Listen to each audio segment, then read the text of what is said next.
Hi everyone, welcome to my channel The Portrait Flows. Today I'm sharing the full process of this portrait from the first sketch to the final highlights. Basically, I started with an idea of dot orbit portrait style. It's new and different. Let's get started. For this artwork, I used this set of markers. Some skin tones, some warm shades, and darker colors for the hair and shadows. I used a basic pencil and eraser for sketching.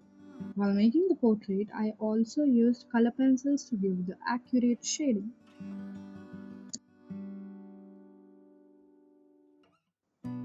I began with a basic sketch of the reference. Nothing too perfect, but the features are accurate.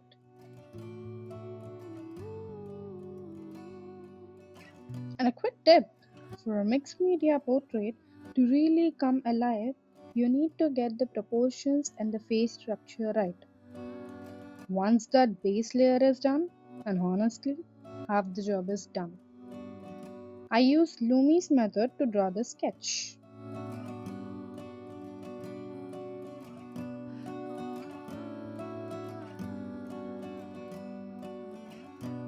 Next, I added dot mapping across the entire portrait.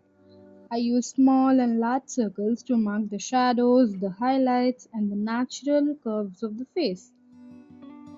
This step may look a little random at first, but it actually gives you a clear guide for where the depth, light, and structure should fall. Dot mapping keeps the portrait proportional and makes the transition into marker work much smoother. Now, we'll be starting with the base layering. I'm beginning with the lightest shade, powder pink, and slowly building up the base skin tone of the portrait.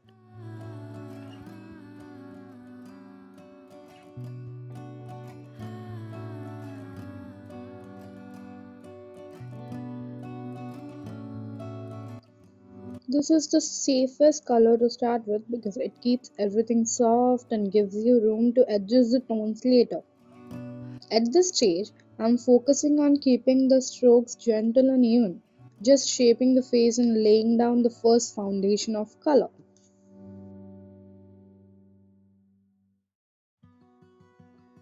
Think of this part as creating the overall form of the portrait before moving into deeper shades.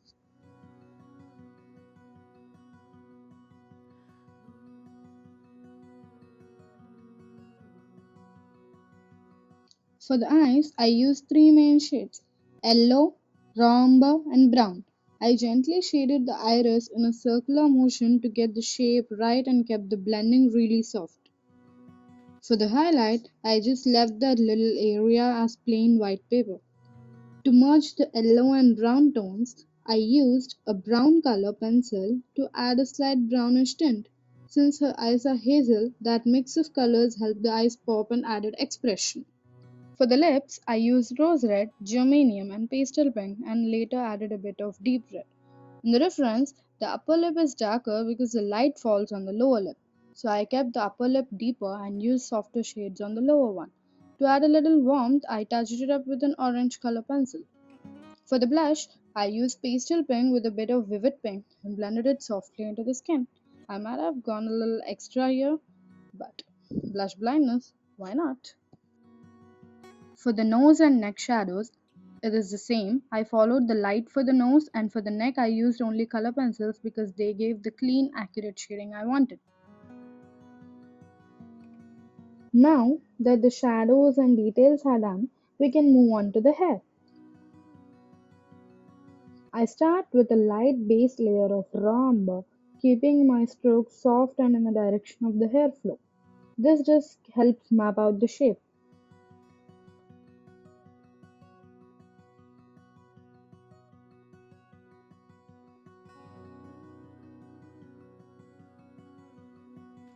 Then I build the texture slowly using thin strokes and switch to a darker brown for the areas where the light isn't falling. Layering here really adds depth and makes the hair look fuller. Since the reference has a slight reddish brown tint, I added a few gentle strokes of dark red to match it. And with the darkest brown, I pulled out a few fine strands and defined the deeper shadows. Finally, I softened only the parts that needed blending so the hair looked smooth but still natural. Now for the final touches, I added a small earring, and for the cloth, I used a grey pencil to add a little bit of shading and shape.